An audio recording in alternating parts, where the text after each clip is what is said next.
안녕하세요. 전 중학생 아들을 키우고 있는 40대 중반의 워킹맘입니다. 결혼한 지는 15년 정도 되었고, 저에게는 하나뿐인 아랫 동서가 있습니다. 제가 정말 아끼고 소중하게 생각하는 동서인데, 얼마 전에 기막힌 일이 하나 일어나 그 이야기를 해보고 싶어서 이렇게 사연을 쓰게 되었습니다. 남편 동생, 그러니까 저에게는 도련님이죠.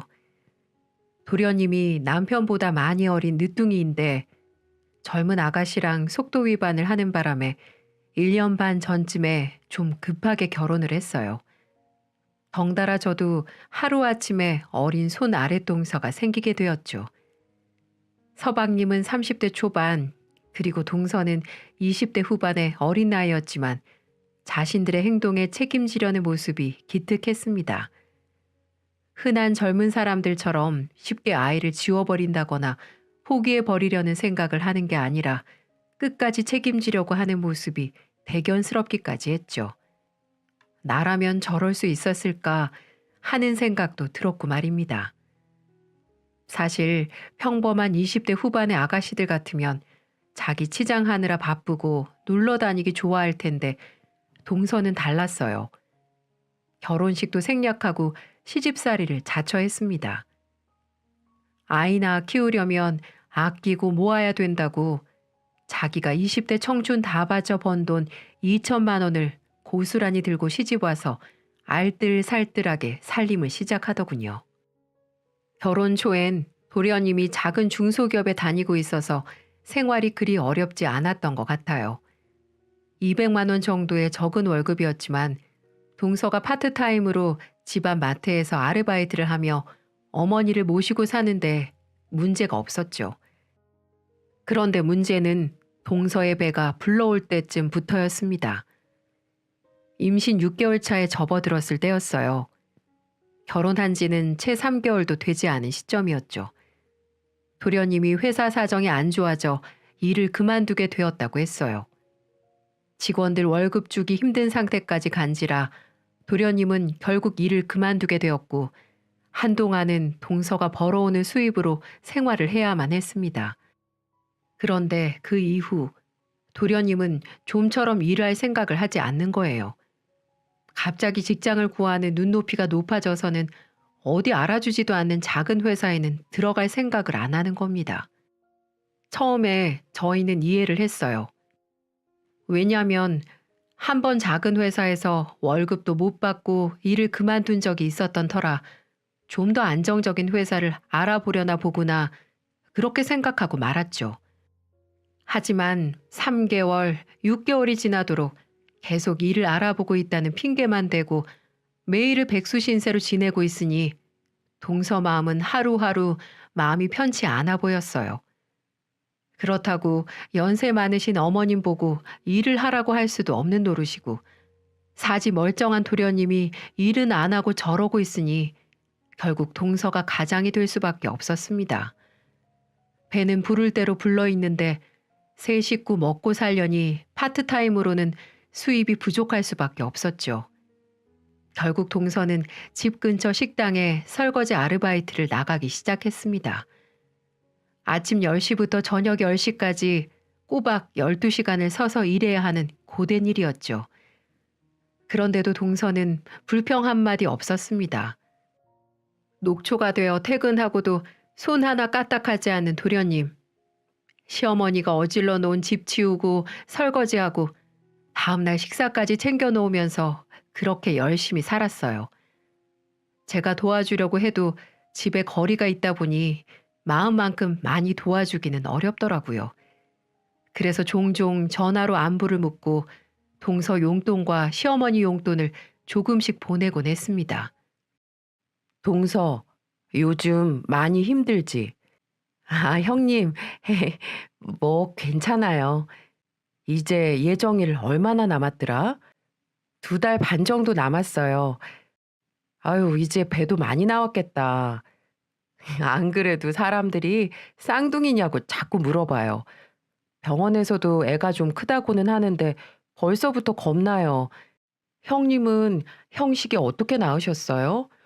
전 벌써부터 이렇게 무서운데 정말 대단하세요. 다 닥치면 하게 되는 거지 뭐. 우리 형식이는 그나마 애가 작았어서 낳을 때 그렇게 많이 고생한 편은 아닌데 동서는 몸도 작은 사람이 애가 커서 걱정이다. 도련님은 좀 어때? 뭐 여전해요. 아유, 도련님이 얼른 정신 차리고 취직을 해야 동서가 좀 편해질 텐데 언제까지 그러고 계시려고. 나도 알아보곤 있는데 워낙 한 곳에 잘 붙어 계시질 못해서. 늘 애써 주시는 거 알아요, 형님. 감사해요. 이렇게 아무리 힘들어도 말 한마디도 예쁘게 하는 천사 같은 여자였습니다. 하지만 같이 사는 도련님이나 시어머니는 그런 보석 같은 동서를 알아보지 못하는 것 같더군요. 동서 출산을 앞두고 출산용품이나 좀 사줄까 싶어서 시댁에 한번 갔다가 저는 깜짝 놀라고 말았습니다. 일주일에 하루 쉬면서 뼈 빠지게 일하는 동서를 두고 시어머니는 식당 일 하는 년이라며 깎아내리고 있더군요. 아유, 우리 큰 며느리 왔어? 오느라 고생했지. 와서 좀 앉아라. 좀 쉬어. 아니에요, 어머니. 동서 고생하는데 제가 좀 도와야죠. 동서, 그만하고 잠깐 앉아. 식사 준비는 내가 할게요. 몸도 무거울 텐데 어서 여기 와서 앉아. 제가 그렇게 말을 하자 시어머니가 제지를 하시더군요. 놔둬라, 놔둬. 식당 일 하는 년이 맨날 하는 일 하는 건데 뭐 힘들다고 그러니? 직장 다니는 네가 힘들지. 우리 금쪽 같은 장손도 낳아주고 아주 복덩이야, 복덩이. 그러면서 어머니는 제 손을 잡아 끌어 기어이 소파에 앉히더군요. 동서는 너무나도 익숙하게 제게 형님, 앉아서 쉬세요. 음식 준비 끝나요. 라고 하며 다시 주방 일에 매진하더라고요. 중간에서 저는 이러지도 저러지도 못한 채 눈치만 볼 수밖에 없었습니다. 딱 봐도 오랜만에 저희 놀러 왔다고 동서가 열심히 식사를 준비한 것 같더군요. 반찬 하나하나가 어찌나 정갈하고 맛있던지 젊은 사람이 어쩜 이렇게 손맛도 좋은가 싶어 칭찬을 몇 마디 했습니다. 아유, 동서, 어쩜 이렇게 손맛이 좋아? 자기 진짜 20대 맞아? 동서 어머님이 음식 솜씨가 좋으신가 봐. 정말 나중에 반찬 가게 해도 되겠어. 에이, 형님 부끄럽게 왜 그러세요? 아니야, 정말이야. 어쩜 이렇게 나이도 어린 사람이 재주도 많고 성실하고 배불러서 힘들 텐데 뭘 이렇게 많이 차렸어 또. 괜히 미안하게. 아니에요, 형님. 형님 오셨는데 이 정도는 해야죠. 그렇게 저는 동서랑 서로 덕담을 해주고 있는데 그 순간 또 시어머니가 태클을 거는 겁니다. 우리 큰며느리 말 예쁘게 하는 거 봐라. 윗사람이 저렇게 인덕이 좋으니 작은 애는 얼마나 복을 받은 거야 그래. 아유, 쟤는 우리 집안에 드릴 물건이 아니었는데 어쩌다 들여가지고 우리 아들 백수신세로 만들고. 작은 애 너 평생 감사한 줄 알고 살아라. 형님 같은 형님 없고 나같이 마음씨 좋은 시엠이 요즘 찾아보기 힘들다. 그러니까 앞으로 더 잘해. 저는 그 얘기를 듣고 정말 깜짝 놀라 반사적으로 시어머니를 말렸어요. 어머니, 그런 말씀이 어딨어요. 동서가 얼마나 고생하는데. 그리고 동서도 자존심이 있는데 면전에서 그렇게 말씀하시면 고생은 무슨, 식당 일이나 하는 게 자존심은 무슨 자존심. 번듯한 식당에서 요리라도 하면 내가 말도 안 해. 설거지가 뭐야 설거지가. 다른 집 며느리들은 대기업이다 전문직이다 다들 잘 나가던데 난 어디 가서 둘째 결혼했다고 말하기도 창피해 죽겠어. 그렇다고 집안이 빵빵해서 우리 아들 사업이라도 시켜줄 수 있는 것도 아니고. 에휴, 내 팔자야. 동서는 밥도 못 먹고 그저 고개를 푹 숙인 채 밥알만 세고 있었습니다. 다다다다 쏘아대는 시어머니 말에 저도 말문이 막혀 아무 말도 할 수 없었어요. 그저 아무 말도 못하고 당하는 동서가 너무 안쓰럽고 불쌍할 따름이었죠. 저는 그럴 때면 식사를 마치고 동서를 몰래 불러내 방에서 따로 이야기를 나누곤 했습니다. 동서, 어머니랑 사는 거 많이 힘들지. 어쩔 수 없죠. 어머니 말도 맞는 말씀이잖아요. 저희 집 가난한 것도 맞고 저 식당 일 하는 것도 맞고 창피하실 만하죠. 아니야. 그게 왜 창피해? 내가 봐선 어머님이 좀 에휴 우리끼리니까 솔직하게 말할게. 너무 심해. 아니 요즘 세상에 동서 같은 사람이 어딨다고. 이 젊은 나이에 도련님의 어머님까지 책임지고 먹여 살리고 있는데 무슨 일이라도 하려고 노력하면 칭찬은 해주지 못할 망정. 아니 왜 자꾸 사람을 그렇게 욕하시는지. 아휴 그래도 제 마음 알아주는 건 역시 형님뿐이네요. 감사해요. 혹시라도 도련님이나 어머님이 못 살게 굴면 나한테 꼭 말해. 내가 바로 올게. 큰 도움은 못 돼도 동서편에서 같이 싸워줄 순 있어. 알았지? 네, 형님. 그리고 이거. 이게 뭐예요? 애 낳으면 돈 들어가는 데가 좀 많아야 말이지. 나도 우리 형식이 낳아봐서 알잖아. 애기 용품도 좀 사고 병원비에도 좀 보탰어. 내가 돈만 많으면 조리원비도 대주고 싶은데 100만 원밖에 주질 못해서 미안해. 그러자 동서는 제가 준 봉투를 들고 한참을 흐느꼈습니다. 그동안 얼마나 서러웠을까요? 말은 못해도 얼마나 마음이 아팠을까 싶어 저도 그런 동서를 꼭 안아주었습니다.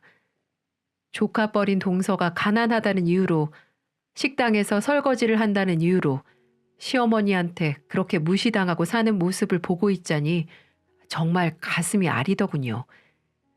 그 이후 저는 어떻게든 도련님을 취직시켜야겠다는 생각에 저희 외삼촌 회사며 아버지 친구분 회사까지 모조리 부탁을 했고 취직 자리를 만들어줬습니다.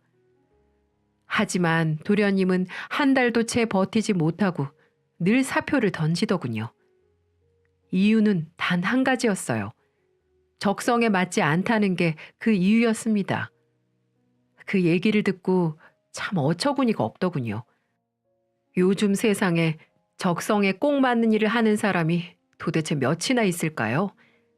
다들 어떻게든 살아보려고 어떻게든 가정을 지키려고 적성에 맞지 않는 일을 하는 사람이 태반인데 곧 태어날 아이도 있으면서 저런 식으로 일을 그만둬 버리니 도련님에 대한 실망도 큰 것이 사실이었어요. 그 사이에 동서는 아이를 낳았습니다. 예쁜 동서 얼굴을 쏙 닮은 딸아이였죠. 아이가 태어난 그날도 시어머니와 도련님은 한결같았습니다. 동서의 고생은 전혀 알아주지 않더군요. 동서는 10시간이 넘는 진통에 기진맥진해 있는데 도련님은 병원 복도 의자에 누워 코골며 자고 있고 시어머니는 그저 아이가 도련님을 닮아 예쁘다는 말만 반복했습니다. 그마저도 이틀을 채 못 가더군요. 아유, 넌 언제까지 그렇게 누워 있을래? 애 낳은 게 무슨 유세라고. 남들도 다 낳는 걸. 지금 우리 집에 일할 사람이 너밖에 더 있어? 나 때는 애 낳고 그날로 밭에 나가서 고추 따고 그랬어. 허질러 누워있지 말고 빨리 일어날 생각을 해야지. 아무튼 요즘 것들은 원. 병원비는 뭐 한두 푼이니? 네 집에서 도와줄 여력이 있는 것도 아니고 결국 우리 집 생활비에서 그 돈 다 나가는 건데 네가 이러고 병원비 축 내고 있으면 우리는 뭐 먹고 사니? 옆에서 듣던 제가 다 서럽고 기가 막히더군요. 애 낳은 지 이틀밖에 안 된 산모한테 그게 할 소리인가요? 제가 너무 화가 나서 처음으로 시어머니 앞에서 큰 소리를 냈습니다. 동서, 행여나 일찍 퇴원할 생각하지 마. 애 낳고 관리 잘못하면 정말 평생 고생한다. 병원비 필요하면 내가 좀 보탤 테니까 병원에 입원해 있는 동안만이라도 마음 편하게 있어. 조리원도 꼭 가고. 아유 애미야. 조리원은 무슨 조리원이니? 호강에 겨워서 요강에 뭐 싸는 소리 한다더니. 아들도 아니고 기집애 낳아놓고 무슨 조리원이야. 병원에 있는 건 뭐 네가 도와준다니 내가 별말 안 하겠다만 조리원은 안 된다. 절대 안 돼. 거기가 얼마나 비싼데? 그 말만 남기고 시어머니는 병실 밖으로 휙 나가버렸습니다. 시어머니가 나가고 난 뒤 동서는 또 울더군요. 그런데 평소와는 조금 달랐습니다. 평소엔 그저 주눅 들어 서럽게 우는 모습이었다면 그날은 눈에 핏발이 잔뜩 서가지고 시어머니가 떠나간 자취를 노려보더군요. 무언가를 다짐하고 있는 사람처럼 말이죠. 동서는 그리고 며칠 뒤 퇴원했습니다. 친정으로 가 2주를 겨우 쉬고 돌아와서는 곧바로 다시 식당 일을 나가더군요. 그러면 안 된다고, 더 쉬어야 된다고 제가 그렇게 말렸는데 동서는 연신 괜찮다며 고집을 부렸습니다. 출산 3주 만에 찬물에 손을 담그고 설거지를 하며 다시 일을 하는데도 시어머니나 도련님은 미안한 기색이 없었습니다. 동서가 출근하기 전에 모유 유축도 해놓고 가고 자기들 먹을 것도 다 마련해놓고 가는데 그나마도 애를 제대로 못 봐서 뻑하면 저를 부르기 일쑤였어요. 저는 시어머니와 도련님이 정말 이해되지 않았지만 동서 도와준다 생각하고 일주일에 몇 번씩 가서 조카를 봐주곤 했습니다. 애한테 얼마나 무심한지 어느 날은 애 엉덩이가 다 짓물러 있더군요. 기저귀를 하도 안 갈아준 게 이유였어요. 그래서 참다 못해 제가 한마디를 던졌습니다. 어머니, 애기 기저귀는 제때 갈아주셔야 되세요. 여기 보세요. 엉덩이가 다 짓물러져 있잖아요. 이러니까 애가 아파서 계속 칭얼거리고 우는 거예요. 아유, 뭐하러 기저귀를 잘 갈아줘? 어차피 또 싸고 그럴걸. 전현 저거 하루 종일 먹고 싸고 아주 지겨워 죽겠다. 울기만 빽빽 울어대고. 에휴, 낳을 거면 아들이라도 낳든가. 그리고 어차피 식당에서 설거지만 할 거면 애 데리고 가면 안 되나? 시끄러워서 살 수가 없어 아주. 에휴, 어머니. 아유, 몰라. 네가 좀 보던지 해라. 난 여기저기 다 쑤셔서 찜질방이나 좀 갔다 와야겠다. 그렇게 말하시고는 뒤도 안 돌아보고 밖으로 향하시더군요. 아니, 어떻게 이럴 수가 있을까요? 다른 사람 손녀도 아니고 당신 손녀면서 어떻게 이렇게 매정하게 구시는지 정말 이해할 수가 없었습니다. 저는 붉게 짓물러 있는 조카의 엉덩이에 베이비 파우더를 발라주면서 제 아들 어렸을 때를 떠올리니 눈물이 울컥 나더군요. 누가 내 자식을 이렇게 대했다면 나는 참을 수 있었을까 싶어서 말이에요. 그렇게 시어머니는 정말 갑질의 끝을 보여줬습니다. 동서가 유일하게 쉬는 일요일이 되면 있는 일거리, 없는 일거리 다 꺼내서 일부러 동서를 골리려는 것 같았어요. 쓰지도 않는 제기를 닦으라질 않나, 갑자기 이불을 빨라고 하질 않나.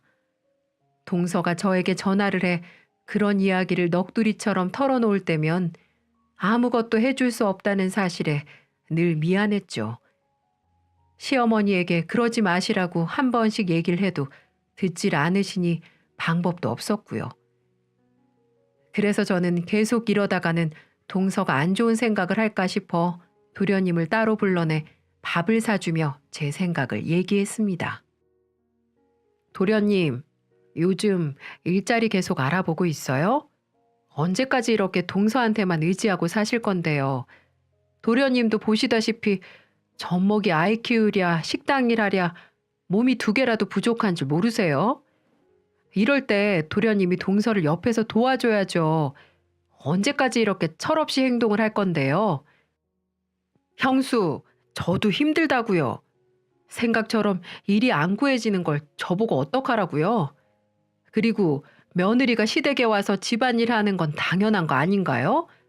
여자가 애 낳는 것도 당연하고 그게 뭘 심각한 일이라고 저를 따로 불러서 이런 얘기를 하시는 건데요. 저도 제 자신이 미쳐버릴 것 같으니까 그만 좀 보채시라고요. 도련님, 말이 지나치시네요. 지금 동서가 얼마나 힘든 상태인 줄 모르세요? 정말 혹시라도 잘못된 생각을 할까봐 제가 얼마나 걱정하는 줄 아세요? 우선은 도련님이 아무 일이라도 시작하시고 동서 좀 쉬게 좀 해주세요. 그건 제가 알아서 할 테니까 형수는 그만 참견하세요. 왜 남의 일에 그렇게 간섭을 하시는데요? 요즘 심심하신가 봐요? 도련님, 그 말만 남긴 채 도련님은 제게 인사를 하는 둥 마는 둥 하고 가버렸습니다. 정말 대화라도 해서 현재 동서 상황을 말을 해준다면 조금이라도 마음을 고쳐먹을 거라고 작은 기대를 했었는데 그런 저의 마음을 무참히 깨버리고 본인 갈 길 가더군요. 정말 결혼하기 전에는 참 순수하고 착한 도련님이었는데 왜 갑자기 이렇게 사람이 돌변했을까요? 아무리 생각을 해도 이해가 가지 않았어요. 그러던 중 일이 터졌습니다. 조카가 7개월쯤 됐을 때 일이었어요. 동서의 아버님이 갑작스러운 교통사고로 돌아가시게 된 겁니다. 연락을 받은 뒤 저와 남편은 충격을 받고 있을 동서를 생각해서 급하게 빈소로 향했죠. 장례식장에서 본 동서는 황망한 표정으로 눈이 퉁퉁 부어 주저앉아 있었고 등에는 조카가 엎여 울고 있었어요. 도련님도 그때만큼은 동서 옆에서 동서를 달래며 제법 남편다운 모습을 하고 있더군요. 그런데 문제는 시어머니였습니다. 저희와 함께 빈소에 도착한 시어머니는 도착할 때부터 표정이 안 좋으시더군요. 저는 당연히 사돈이 돌아가셨으니 애도의 마음으로 어두운 표정을 하고 계신가 보다 했는데 그게 아니었어요. 헌화를 하고 조문객 식사 자리에 앉아서는 대뜸 술부터 드시더군요. 아유, 진짜 마음에 안 들어서 원. 네? 아니, 하필이면 지금 돌아가실 게 뭐니? 쟤네 집안 찢어지게 가난한 거 모르는 것도 아니고 자식이 쟤 말고 또 있는 것도 아니고 결국 이 장례 비용도 다 우리가 책임져야 되는데 꼭 장례를 3일씩이나 해야 되니? 아니, 그리고 화장도 그래. 그냥 어디 바닷가에 뿌리면 되지. 뭘 또 납골당에 모신다고 돈을 쓴대니. 진짜 하나부터 열까지 마음에 드는 구석이라곤 하나도 없어. 저는 주변 눈치를 보며 시어머니에게 목소리를 낮추시라고 말씀드렸습니다. 어머니, 사람들이 들어요. 목소리 좀 낮추세요. 내가 뭐 잘못 말했니? 사실이 그렇잖아, 사실이. 어머니, 아무리 그래도 장례식장인데 동서 생각도 좀 해주셔야죠. 지까지 걸 뭘 생각하고 말고야. 야, 둘째야. 시어머니는 조문객들을 맞이하고 있는 동서를 굳이 큰 소리로 부르시더군요. 네, 어머니 부르셨어요? 예, 어차피 장례식 할 거면 좀 싸고 맛있는데 좀 고르지. 육개장 맛이 이게 뭐니? 싸구려 맛이잖아. 아유, 됐다. 가서 편육이나 좀 가져와 봐. 먹을 거라곤 그것밖에 없네. 동서는 작게 한숨을 푹 쉬더니 곧 사라졌습니다. 그리고는 양손에 편육 접시를 들고 다시 나타났죠. 여기요. 그러자 시어머니는 동서가 가져온 편육을 한 입 먹더니 동서 상복에 휙 던지는 게 아니겠어요? 아유, 맛없어. 사람 없다고 아무거나 막 갖다 둔 거야? 아무리 손님이 없어도 그렇지. 아유, 너희 어머니는 도대체 어떻게 사셨길래 남편이 죽었다는데 손님이 이렇게 없니? 이래가지고 부주금이나 들어오겠어? 부조금이라도 들어와야 장례 비용이 좀 줄 텐데 이래가지고는 우리 집이 온팡 다 뒤집어 쓰게 생겼잖아.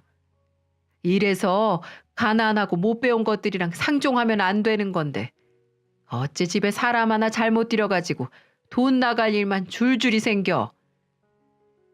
그러더니 시어머니는 벌떡 일어나 화장실로 향했습니다. 그리고 잠시 후 돌아왔고 그때까지 바닥을 보며 주먹을 부들부들 떨던 동서는 갑자기 시어머니를 불러 세웠습니다. 그리고 시어머니가 동서 쪽으로 고개를 돌리자마자 동서의 팔이 풀스윙 하더군요. 시어머니의 고개는 반대쪽으로 돌아갔고 얼굴은 곧 붉게 달아올랐습니다. 너 이년 지금 뭐 하는 거야? 놀란 시어머니가 얼굴을 부여잡고 동서에게 소리쳤어요. 저와 남편 그리고 도련님은 깜짝 놀라 눈을 꿈뻑이며 바라볼 뿐이었죠. 지금까지 당하고 살아준 건 우리 애기 때문이었어요.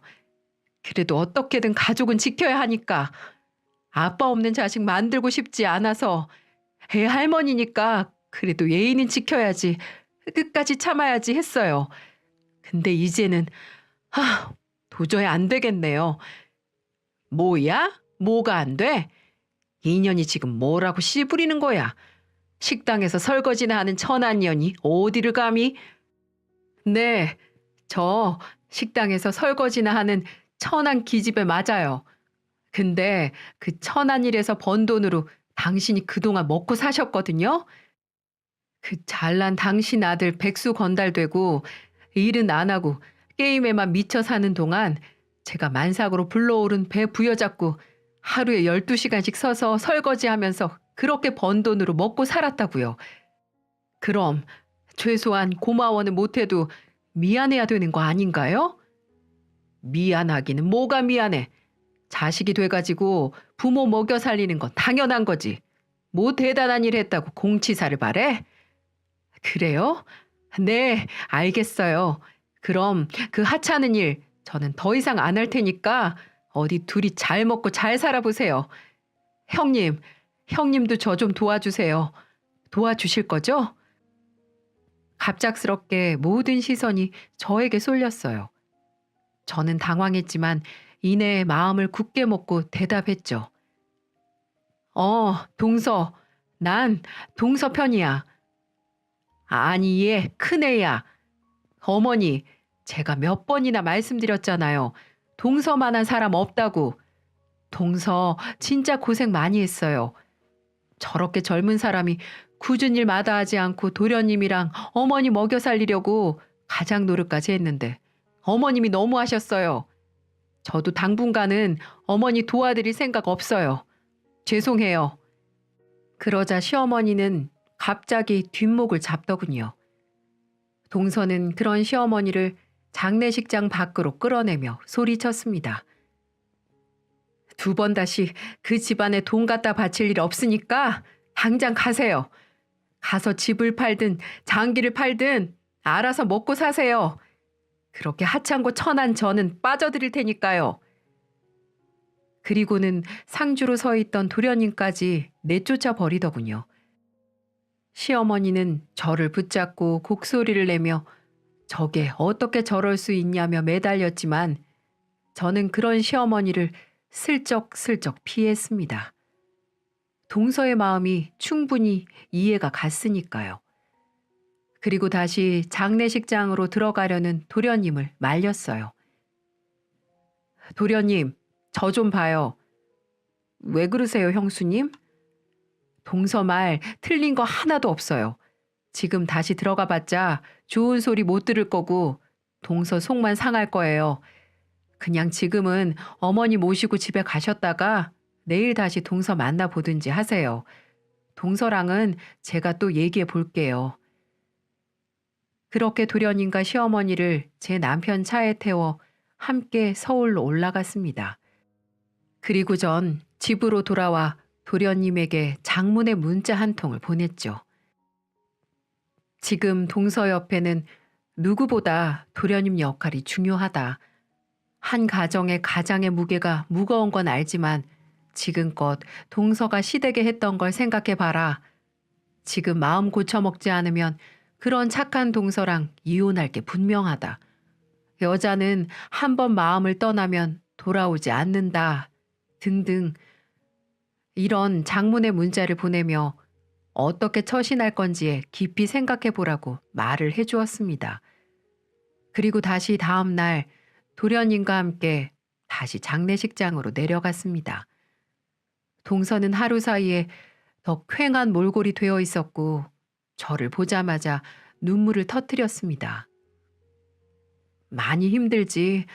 그래, 많이 힘들 거야. 울어. 울고 싶은 만큼 울어. 다 울고 털어낼 수 있으면 그 눈물이 얼만큼이든 내가 다 받아줄게. 그런 동서를 안절부절하며 쳐다만 보던 도련님은 무릎을 꿇고 빌기 시작했죠. 제가 장문의 문자를 보낸 게 통한 걸까요?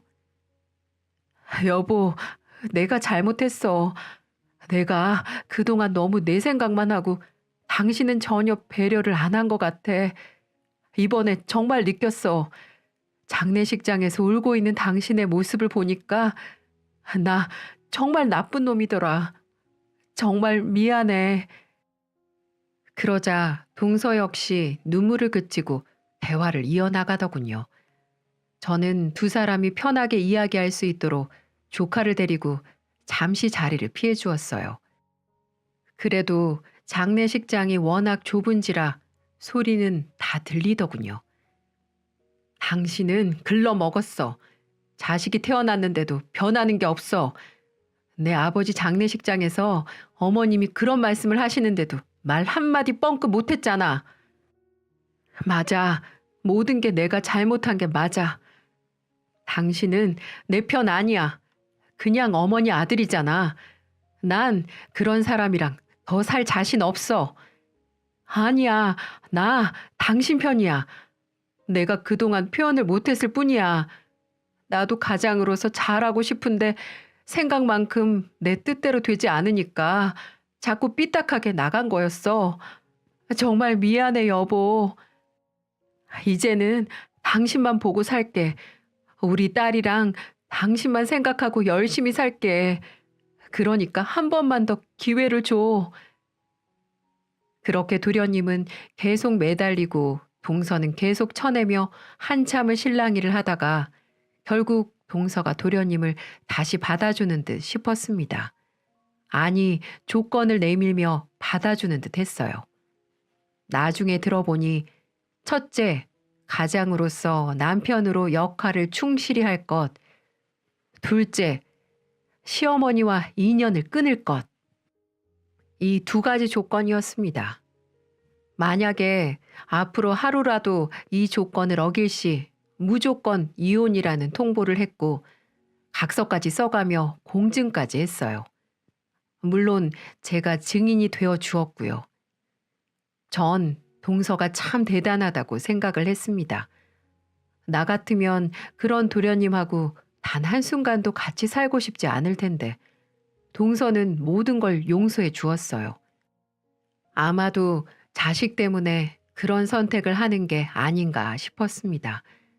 그렇게 생각하며 도련님을 마지막으로 믿어본 것 같아요. 그렇게 그날 이후 두 사람의 삶은 완전히 달라졌죠. 장례식이 끝나고 집으로 돌아온 동서는 더 이상 이전에 나약하고 순둥순둥한 동서가 아니었습니다. 걱정스런 마음에 따라갔다가 동서의 새로운 모습을 보게 됐어요. 네가 웬일이니? 아주 안 볼 사람처럼 굴더니. 그치? 너 같은 게 뭐 우리 집 아니면 어딜 가겠니? 착각하지 마세요. 그쪽 보러 온 거 아니니까. 뭐? 그쪽? 한 달 안에 분가해서 살 테니까 그렇게 아세요. 지하방이든 옥탑방이든 구해서 나갈 겁니다. 마침 아빠 보험금이 나와서 다행히 저희 세 식구 살 집은 구할 수 있을 것 같아요. 아우, 그래? 보험금 받았어? 아니, 얼마나 받았니? 얘는 왜 그걸 지금 얘기해? 그 와중에도 시어머니는 분위기를 파악하지 못하고 사돈 어른 보험금에 눈독을 들이더군요.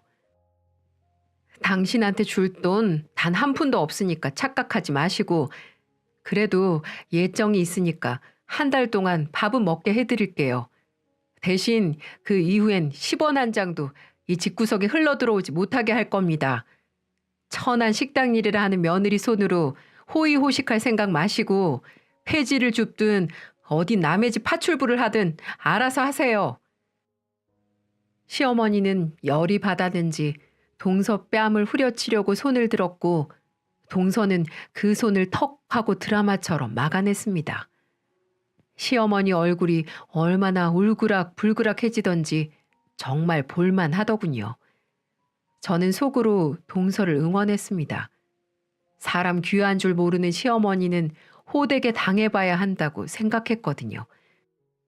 그 후 동서는 진짜로 분가를 했고 시어머니의 생활비를 모조리 끊어버렸습니다.